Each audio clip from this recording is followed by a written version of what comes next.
What if the world was seconds from unraveling and no one noticed? Picture this, waking up every morning in a society that glorifies appearance over substance, applauds dishonesty, and mocks anything sacred. A world where technology surges forward, but integrity is left behind. Where the ones who raise the alarm are laughed off and warnings are treated like entertainment.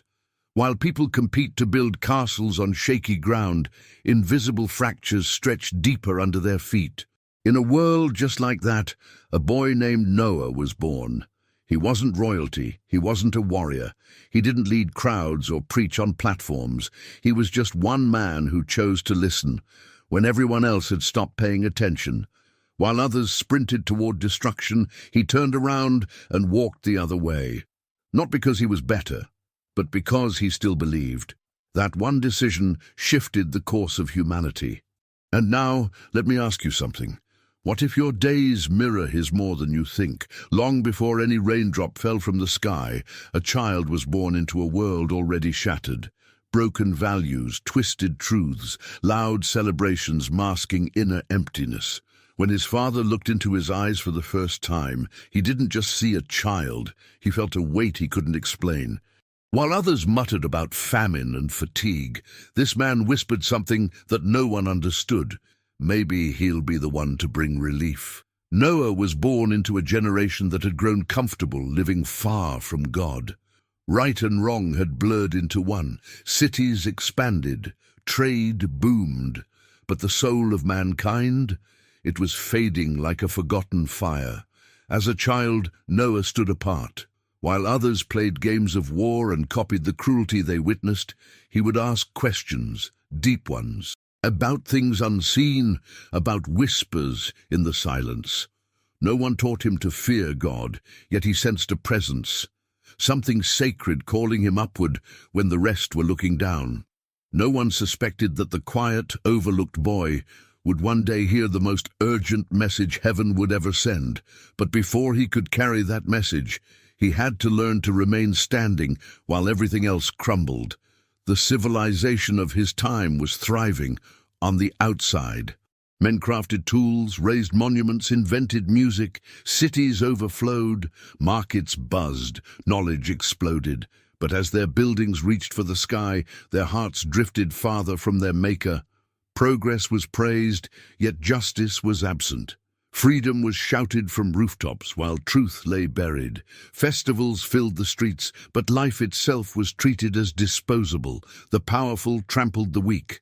Violence became entertainment. No one flinched anymore. To most, it was the golden age of man. Art, food, commerce, it all looked glorious.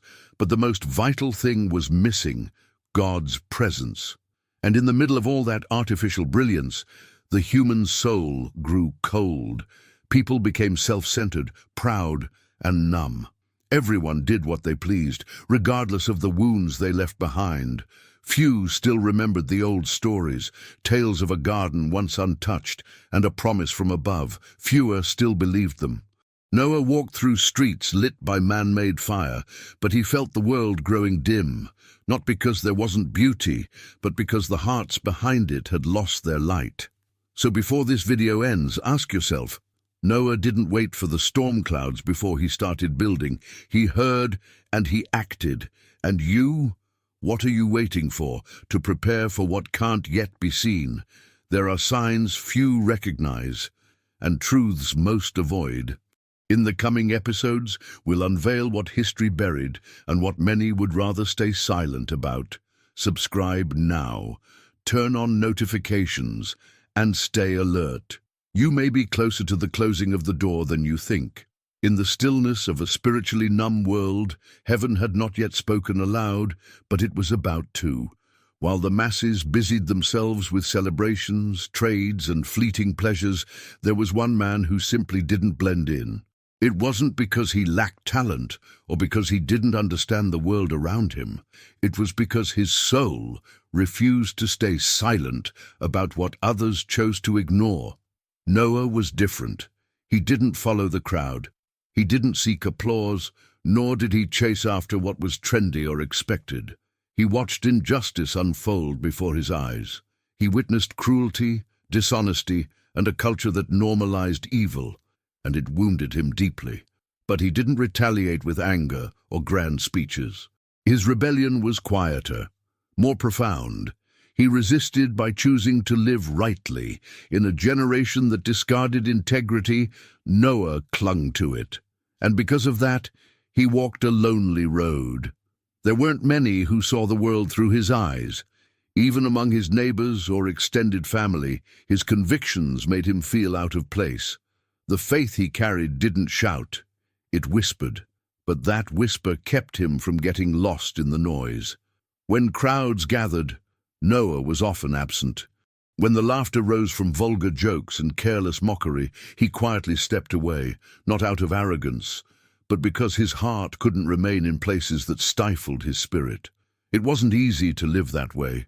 There was a cost. Choosing the path of faith made him a target of ridicule, suspicion, and isolation. Yet he never wavered. In a time when nearly no one listened for God's voice, Noah remained still enough to hear it. His home was unlike the others. While other households rang with endless feasting or endless fighting, Noah's house carried an air of quiet hope. Within those walls, faith was not a relic of the past. It was alive. His wife, though unnamed in most records, was no passive partner. She walked beside him, not always understanding, but always believing. She too sensed the decay of the world, and instead of surrendering to despair, she chose to stand with her husband in faith. Their sons, Shem, Ham, and Japheth, grew up on different stories than the other children. While village boys boasted of conquest, war, and wealth, these three heard tales of creation, of light born from nothing, and of a creator who still watched silently from above. Noah never ruled with an iron hand. He didn't force belief or demand blind obedience. He lived it. He taught by doing. His faith was not a sermon, it was a lifestyle. Even when his sons didn't fully grasp his convictions, they saw truth in the way he treated others, in the way he prayed, in the way he carried himself. Being part of that family meant choosing a direction opposite the tide. It came with rejection.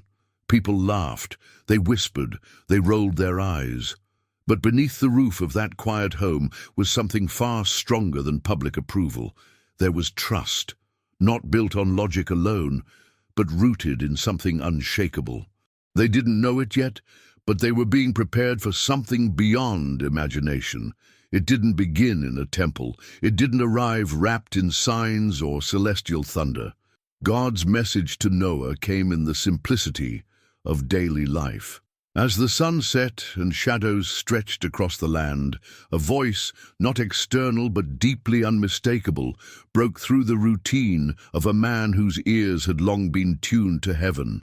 The earth is filled with violence. The end is near. There was no confusion. Noah didn't question the source. It wasn't madness. It wasn't fantasy. It was the same presence that had silently guided his conscience since youth, the one that taught him how to stand when others bowed. But the next words went beyond anything he could have expected. Build a great structure, not for trade, not for war, a vessel, a sanctuary. Though there is no sea, prepare an ark. Waters will come from above and below. Everything that breathes will be swept away. But you and those with you will live. Noah froze. The air grew heavy with divine weight. A flood? Catastrophe? A massive boat on dry ground? How could he explain this to his wife? How could he ask his children to surrender their lives to a mission that made no earthly sense? That night, there was no rest. His mind raced. The voice had etched every detail into his memory. Measurements, wood types, compartments. Every specification perfectly clear. He didn't ask for the calling, but it had come. And now, everything would change. It wasn't the wood that weighed most heavily on Noah's heart. What burdened him most was knowing the rejection that would surely come. At dawn the next day, he gathered his family.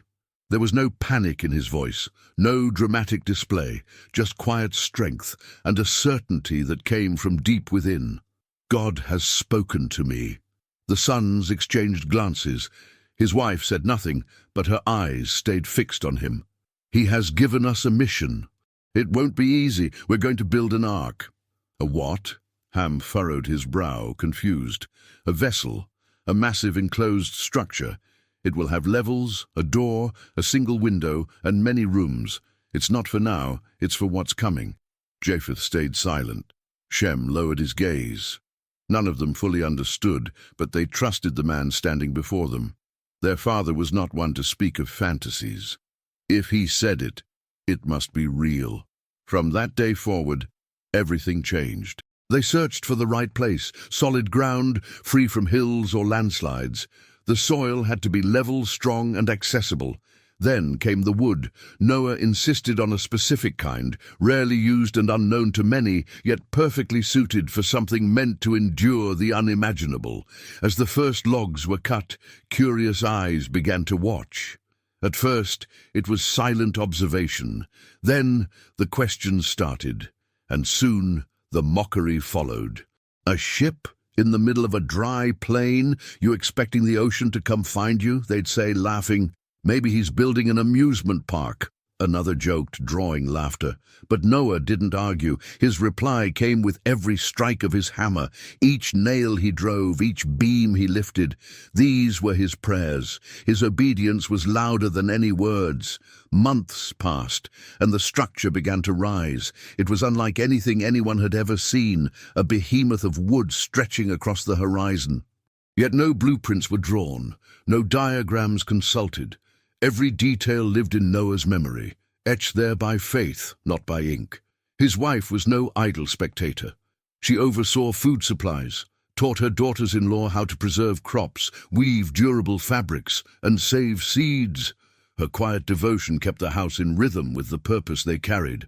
Shem worked steadily, never once complaining. Ham, more impulsive, still brought strength and determination. Japheth, the youngest, was quick to learn, eager to help. Each had a role, and none were idle. At the end of long days, Noah would call them together. "This isn't just lumber," he'd say. "It's a declaration. Every action you take, every board you place, it speaks. You don't need a stage to preach. Your life is already telling the story." They didn't always understand. There were moments of frustration, days when giving up felt easier. But something deeper held them. Maybe it wasn't only their father's faith anymore. Maybe something had begun to stir within them as well. Outside, the world's scorn only intensified. What began as playful mockery turned into open hostility. Some threw stones. Others warned their children not to go near those madmen with the boat. Noah bore it all in silence. He could feel time running thin. Each sunrise was mercy extended. Each breath another moment for someone, anyone, to listen. If even one person would hear. But none did. Then something happened that stunned even the mockers. Animals began to arrive, not in chaos, not in herds or swarms, but calmly, in pairs, one male, one female. Every species, both familiar and foreign, approached the ark as if guided by an invisible hand. The onlookers froze. How is this happening? Could it be real? But even with this sign, this wonder, they did not change. Hearts that are hard rarely bend, even before miracles. Inside Noah's home, there was no room left for doubt. The preparations intensified. Grain was packed, roots, herbs, and dried fruit stored in abundance. Sleeping quarters were arranged, storage areas reinforced. Compartments were marked out for each creature. Everything was nearly complete. Then one evening, as the golden sun dipped below the edge of the world, the voice came again. "Go inside, you and your entire household. In 7 days, the waters will cover the earth." The countdown had begun. Noah lifted his gaze toward the open sky. Not a cloud in sight. The breeze was gentle, the horizon quiet. Everything looked calm, but he knew better. He called his family together. Final checks were made. Food sacks were repositioned. Corners were inspected one last time. Then, wordlessly, they stepped inside the ark. Outside, a few onlookers still lingered. Some chuckled. Others exchanged glances filled with mockery. But in Noah's eyes, there was a calmness that no ridicule could penetrate, a peace so deep it disturbed those watching. And then it happened. The door closed, but no human hand touched it. The one who had spoken was the one who sealed it. The door was shut by God himself. Destiny was no longer an open question. The sky remained blue, but not for long. Years had gone by, and the sun continued to rise and fall as it always had. Seasons shifted, harvests came and went, and life, at least on the surface, seemed untouched. But in Noah's heart, the countdown had begun. He could feel time folding in on itself, each hour closer to the unknown. What had once looked like a peculiar wooden structure had become a towering monument on the plains. No longer just an odd construction, it was now a wordless prophecy carved in timber. Every morning, Noah rose with the same determination, keep going. His bones ached, his body tired, but giving up was never an option. His strength wasn't drawn from motivation or pride. It came from something deeper, a God-given certainty that whispered, "Stay the course." He would often remind his children, "Time does not belong to us, but our choices do." Their routine was unrelenting. Animals needed care. Beams had to be reinforced. Each section had to be cleaned, food sorted, compartments checked. Inside the ark, nothing was left to chance. Neglect could be fatal. Discipline was their language. Outside, disbelief still reigned. Despite the silence of the heavens, the corruption of mankind hadn't slowed. It had worsened. What should have been a wake-up call became a punchline. Some turned the ark into part of their jokes. "Let's meet beside Noah's giant box," they'd say with a laugh. Others came only out of curiosity, gawking at the structure, measuring its size, marveling at the animals, and asking with grins, "Do you really think something's coming?" Noah never argued. He simply said, "What's coming? You can't imagine. But there's still room. You can still come in." The door wasn't closed to anyone, not yet. There were no entry fees, no qualifications, just faith. But that was too much for most. The cost of belief was abandoning comfort, and they weren't ready to let go. At night, when the wind whistled through the narrow gaps of the ark's wooden walls, Noah would step outside, stand beneath the stars, and speak without words. "Father, how much longer?" No voice answered, only the sacred silence that had always guided him. Then, one afternoon, while reinforcing the third level's inner beams, Japheth called out, "Father, more animals have come. These ones I've never seen before." Noah descended slowly, and there they were, two creatures, calm and unafraid, walking as if summoned, their movements precise, their eyes alert. Even the oldest villagers had no names for them. "How do they know where to go?" asked Ham, bewildered. "Because the one who made them also leads them," Noah replied with quiet reverence. The steady arrival of pairs, beasts, birds, and crawling things was no longer a coincidence. It was a declaration from heaven. Even the scoffers started to shift uneasily. Some whispered in hushed tones. Others stopped visiting altogether, afraid to be seen near the lunatics with the boat. That evening, Shem sat beside his father. "They don't laugh anymore. They look at us with fear." Noah nodded, the weight of it all resting on his shoulders. Conscience often wakes up when time is nearly gone. Inside the ark, preparation continued, like a well-rehearsed symphony. The women sorted food with precision, labeling bundles, sealing grain, selecting routes that could endure time. They didn't know how long they'd be in the ark, but they prepared as if it might be forever. The household moved in unity. They prayed without words. They worked in silent harmony. There was no space left for distractions, only purpose. And outside, the clock kept ticking.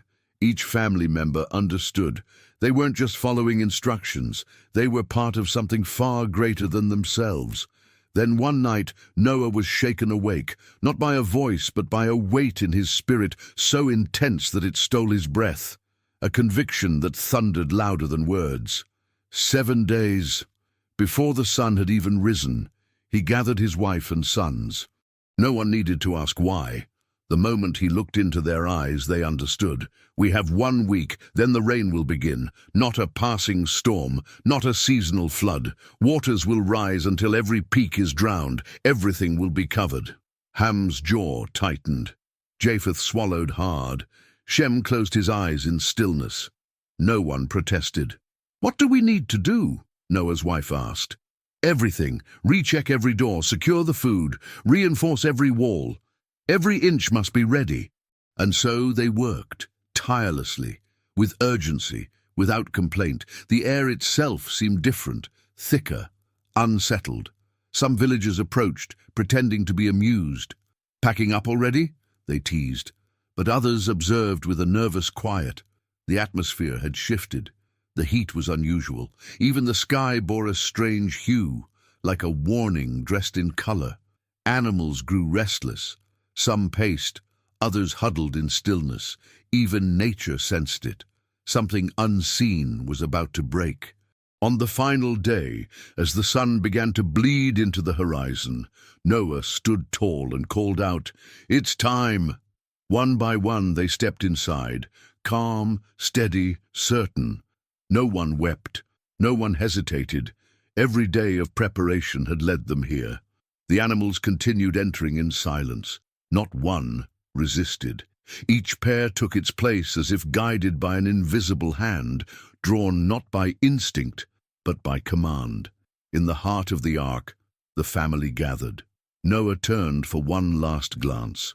"The door," Shem whispered, and then it closed. No hands touched it. The sound was final, a sharp, solid echo that silenced even the scoffers. Outside, people gasped. A few tried to push the door. Others laughed nervously, pretending it was a trick. But something inside them knew. This was no illusion. Inside, the first night passed under a heavy stillness. Conversations were few. The only sounds were the low breathing of animals, the quiet rustle of hay, and soft whispers of prayer. Then deep in the night a sound broke through the silence, a distant rumble, not thunder but something deeper. Raindrops fell gently at first, tapping like whispers on the wood, and then the heavens roared. Rain lashed the roof with force. The walls groaned. The floor pulsed beneath their feet. But it wasn't just from above. Water erupted from the ground. The earth itself cracked open. Springs burst forth. Stones trembled. Soil tore apart. The world was being unmade. From within the ark they couldn't see, but they could hear. Screams, rushing waters, panic. Outside people were running. "Let us in! Please, Noah, open the door!" They pounded on the walls. They shouted names, but the time of mercy had passed. What had been offered for decades had now become judgment. The deluge had begun, not with lightning or divine spectacle, but with an eerie calm. That was the terrifying part, the quiet.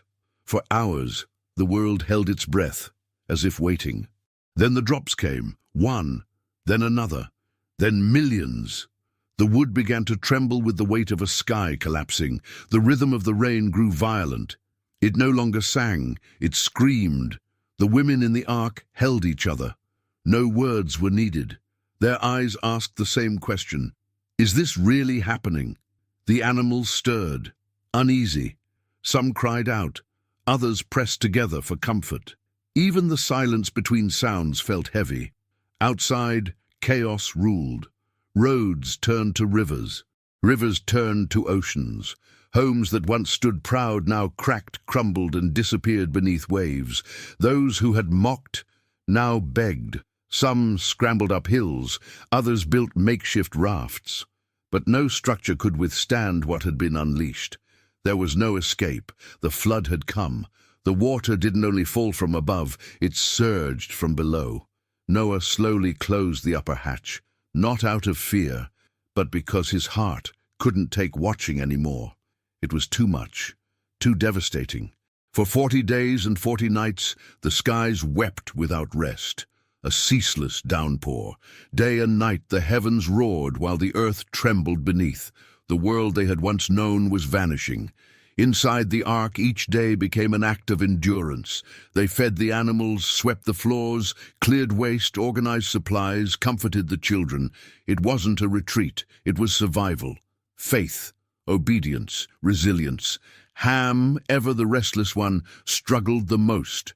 How much longer? He'd sigh again and again. Until the one who began this tells us it's done, Noah would answer quietly. Time blurred. The rain became a rhythm of its own. Thunder cracked so loud it shook the ribs of the ark. No one truly slept. They knew.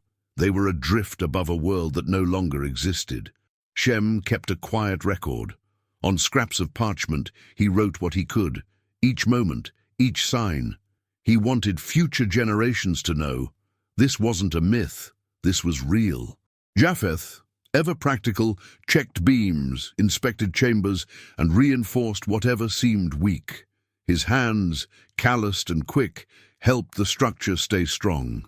Their wives, tireless and composed, tended to every detail, preparing meals, caring for the smallest creatures, cleaning, organizing and praying. Their diligence was as sacred as any offering. But the rain, it never stopped.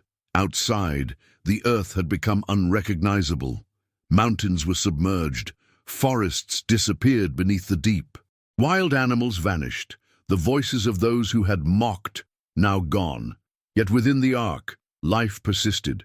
Breathing, whispers, the sound of movement. A single vessel floating on judgment, yet carrying the hope of a future. Then, after 40 long days, the rain ceased. Suddenly the sound was gone. No more pounding, no more thunder. An unfamiliar silence fell over everything. But that didn't mean it was over. The waters still stretched beyond the eye's reach. The ark had no sails, no rudder, no oars. It didn't chase direction. It simply trusted the current. Day after day, they woke to the same silence, repeating their routine. It was easy to grow weary, to lose count of time, to forget what dry ground felt like, but they didn't give up. They remembered. The same voice that called them into the ark would call them out again. 150 days passed since the beginning. Then something changed. A soft tremble, a low creak beneath the floorboards. Then stillness. The ark had come to rest, not just anywhere, but upon a mountain ridge. Among the jagged rocks, the great vessel settled without breaking. It was the beginning of the end. Noah opened the small window above. A blast of fresh air rushed in. The others gathered quickly. Peaks shimmered in the distance. Water still covered much of the earth, but signs of land were now visible. Now, we wait, Noah said calmly. In the days that followed, anticipation grew. The floodwaters began to retreat. More mountaintops appeared, little by little. Then Noah released a raven. It flew far but returned. It found no place to rest. Next, he sent a dove. It too came back, tired, its wings heavy. A week later, he tried again. This time, the dove returned with a sign in its beak, a fresh green leaf, a simple sprout. But for them, it meant everything. Life was returning. The earth, hidden and silent for so long, was breathing again. They didn't cheer, they didn't shout, they simply stood together, eyes glistening, hearts swelling with hope. A week later, the dove was released once more, and it did not come back. The world was ready. But Noah didn't rush. He didn't act on emotion or assumption. He waited. He knew better than to trust his own timing. And then the voice returned. Go, you and your household. Bring out every creature that is with you. It was the moment they had waited for. The doors were opened. One by one the animals stepped out, large and small, with hooves, claws, or wings. Each found its path beneath the reborn sky. The world had begun again. Each creature left the ark as if drawn by a silent command toward a world made new. Noah's family was the last to step out. They didn't rush. They walked slowly, reverently. They understood they weren't just setting foot on dry ground. They were touching a renewed creation. Nothing would ever be the same. The first thing Noah did wasn't to search for food, build shelter, or mark territory. He built an altar. There, surrounded by nothing but open space and damp earth, he gave thanks. Not merely for surviving, but for being sustained, for being carried through what others had not endured. He raised his offering, not out of fear, but from worship, a quiet gesture, but the heavens received it like a fragrance, and in response, a new covenant was born. But that, as they say, is another chapter entirely. In the days that followed the opening of the ark, the land still bore the memory of the flood. The ground was soft and spongy, like the soil of a world that had just awakened from a long, sorrowful sleep. The skies, however, had changed. Gone were the storm clouds. The thunder had ceased. What remained was a vast silence, broken only by birds in flight or the creaking of timber drying under the sun. Each morning, Noah would peer into the horizon, his eyes scanning the distance. He watched the clouds, listened for signs, but the moment that moved him most wasn't a vision or a sound. It was a breeze, gentle, nearly unnoticed, that brushed across his face one quiet afternoon. It carried no scent, no song, but it spoke to him. It was the breath of restoration, a whisper from the Almighty that the world had begun again, not by force, but by grace. That wind did more than stir the air. It stirred the soul. It divided judgment from mercy. It marked the threshold between ruin and renewal. Within the ark, the family felt it too. The tension in the air lifted, the animals calmed. The light that filtered through the window seemed warmer, steadier. Hope was no longer a distant promise. It had arrived. Each night, Noah returned to the upper window. He sat beneath the stars, recalling not only the long rains, but also the longer years of preparation. He remembered the laughter of those who had mocked him, the weight of his doubts, and the voice that had broken through them all. That same voice, he felt, was now carried by the wind. One evening, as the golden light of sunset wrapped around the edges of the mountain, Noah called his wife and sons to him. "The time of waiting is ending," he said softly. No one replied. They didn't need to. Their faces told the same story. They knew the moment was near, the step into a world reborn. That breeze did more than move leaves. It moved hearts. It untangled fear. It lit the memory of promises. It was as though God himself had breathed out a second chance across the land. From a higher part of the ark, Ham looked out and whispered, "Everything smells different. Even the silence feels alive." Shem responded, "Maybe it's not the silence that changed. Maybe it's us. Maybe now we're finally listening." Over the following days, the family quietly packed. The women inspected jars, sorted the remaining food, and arranged what they'd need for the first days outside. Japheth studied the land in the distance. He was already thinking about seeds, soil, and beginnings. They weren't in a hurry. They had learned the rhythm of divine timing. They knew rushing would be like interrupting a symphony just before its final note. And then, one peaceful night with no thunder, no flare of fire, the voice returned. Not a command, a gentle invitation. "Go, you, your sons, your wives, and let every living thing with you go free." Noah closed his eyes. He took a long breath. It wasn't just an instruction, it was a blessing, dressed as direction. It felt like a warm hand resting on his soul. The next morning, they prepared to leave. Noah was the last to step onto solid ground. Before descending, he placed his hand on the ark's inner wall, not as someone leaving a prison, but as someone saying thank you to a sacred shelter.